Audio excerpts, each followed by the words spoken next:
신장, 우리말로 콩팥이라고 부르는 이 장기는 한번 나빠지면 다시 회복하기가 매우 어렵습니다.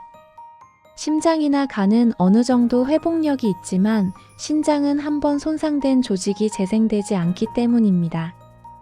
그래서 신장 건강은 치료보다 예방이 훨씬 중요합니다. 오늘은 우리가 무심코 하는 잘못된 식습관 7가지가 어떻게 신장을 위협하는지, 그리고 어떻게 관리해야 하는지 자세히 알려드리겠습니다.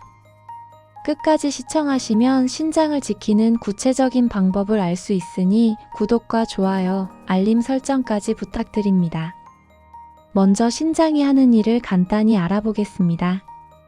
신장은 우리 몸의 노폐물을 걸러내고 소변으로 배출하는 필터 역할을 합니다. 또한 체내 수분과 전해질 균형을 맞추고 혈압을 조절하는 호르몬을 분비하며 적혈구 생성을 돕는 역할도 합니다. 이렇게 중요한 신장이 망가지면 노폐물이 쌓이고 부종이 생기며 심하면 투석이나 신장 이식이 필요해집니다. 대한신장학회에 따르면 우리나라 성인 7명 중 1명이 만성 콩팥병을 앓고 있다고 합니다. 무서운 점은 초기에는 증상이 거의 없어서 본인도 모르는 경우가 많다는 것입니다. 피로감, 부종, 소변 변화 등의 증상이 나타났을 때는 이미 신장 기능이 상당히 떨어진 상태인 경우가 많습니다. 그래서 평소 식습관 관리가 무엇보다 중요합니다. 그럼 지금부터 신장 건강을 위협하는 식습관 7가지를 하나씩 살펴보겠습니다. 첫 번째, 과도한 나트륨 섭취입니다. 짜게 먹는 습관은 신장에 가장 큰 부담을 주는 식습관입니다. 나트륨을 과다 섭취하면 혈압이 올라가고 높아진 혈압은 신장의 미세한 혈관들을 손상시킵니다. 세계보건기구는 하루 나트륨 섭취량을 2000mg 소금으로 환산하면 5g 이하로 권장하고 있습니다.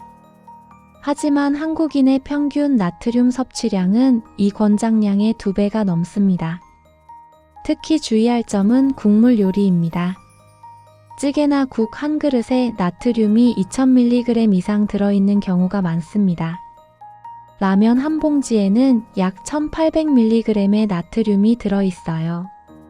국물은 가급적 남기고 건더기 위주로 드시고 외식할 때는 싱겁게 해달라고 요청하는 습관을 들이시기 바랍니다.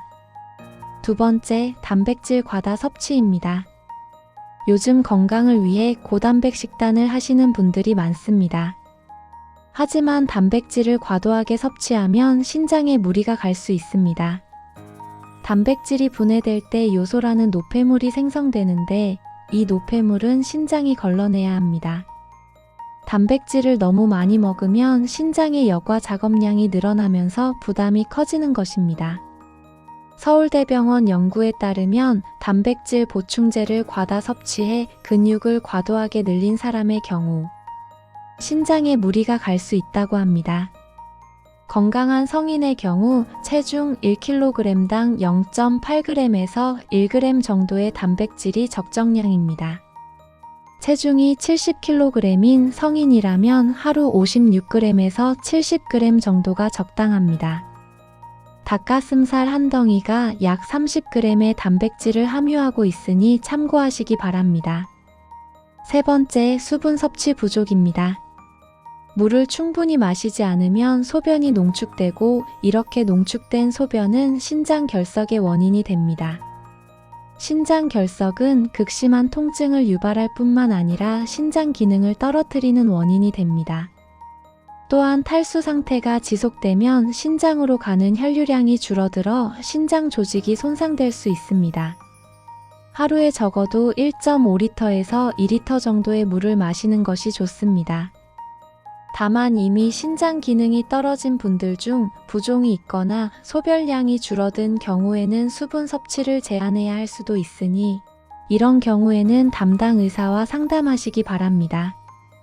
네 번째, 탄산음료와 가당음료의 과다 섭취입니다.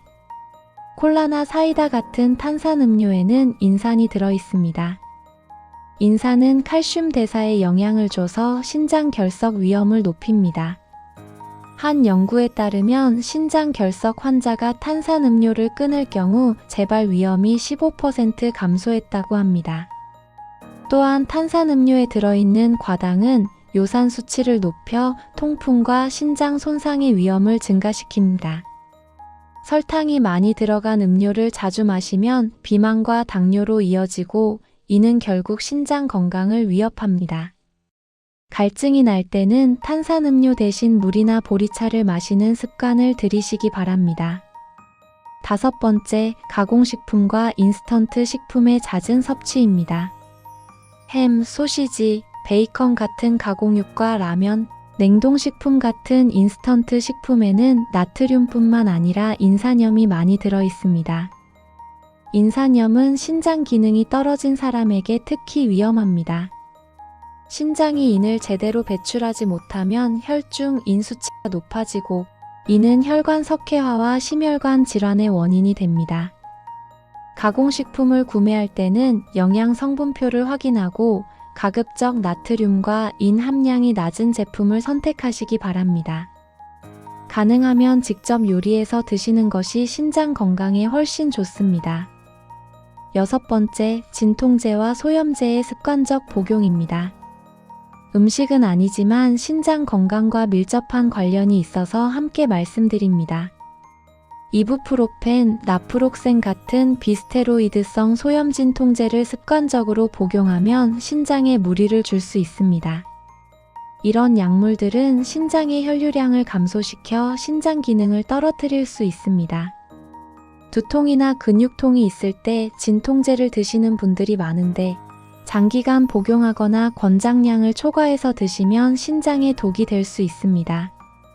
진통제가 필요할 때는 아세트아미노펜 계열의 약물이 신장에는 비교적 안전하지만 어떤 약이든 장기 복용 전에는 의사와 상담하시기 바랍니다.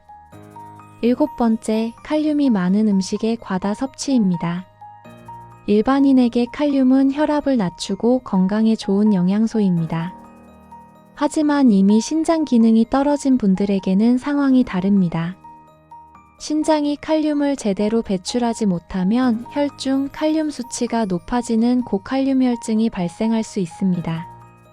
고칼륨혈증은 심장 박동에 영향을 줘서 심하면 생명을 위협할 수 있습니다. 바나나, 오렌지, 감자, 토마토, 시금치, 아보카도 등은 칼륨이 풍부한 식품입니다. 신장 기능이 정상인 분들은 이런 음식을 충분히 드셔도 되지만 만성 콩팥병 진단을 받으신 분들은 담당 의사와 상담하여 칼륨 섭취량을 조절해야 합니다. 채소를 조리할 때 물에 담갔다가 데치면 칼륨 함량을 30% 정도 줄일 수 있습니다. 지금까지 신장 건강을 위협하는 잘못된 식습관 7가지를 알아보았습니다. 정리하면 첫째, 과도한 나트륨 섭취, 둘째, 단백질 과다 섭취, 셋째, 수분 섭취 부족, 넷째, 탄산음료와 가당 음료 과다 섭취, 다섯째, 가공식품과 인스턴트 식품의 잦은 섭취, 여섯째, 진통제와 소염제의 습관적 복용, 일곱째, 신장 기능이 떨어진 경우 칼륨이 많은 음식의 과다 섭취입니다. 신장 건강을 지키기 위한 핵심은 균형 잡힌 식단과 적절한 수분 섭취입니다. 음식은 싱겁게 먹고 단백질은 적정량만 섭취하며 가공식품 대신 신선한 재료로 직접 요리해서 드시는 것이 좋습니다. 또한 정기적으로 건강검진을 받아 신장 기능을 확인하시기 바랍니다. 신장은 묵묵히 일하다가 어느 날 갑자기 문제를 알리는 장기입니다. 증상이 나타났을 때는 이미 늦은 경우가 많으니 오늘부터 식습관을 점검해 보시기 바랍니다. 작은 습관의 변화가 신장을 지키는 큰 힘이 됩니다. 이런 건강 정보가 도움이 되셨다면 구독과 좋아요, 알림 설정까지 부탁드립니다. 새로운 영상이 올라올 때마다 가장 먼저 확인하실 수 있습니다. 다음에도 유익한 건강 정보로 찾아뵙겠습니다. 감사합니다.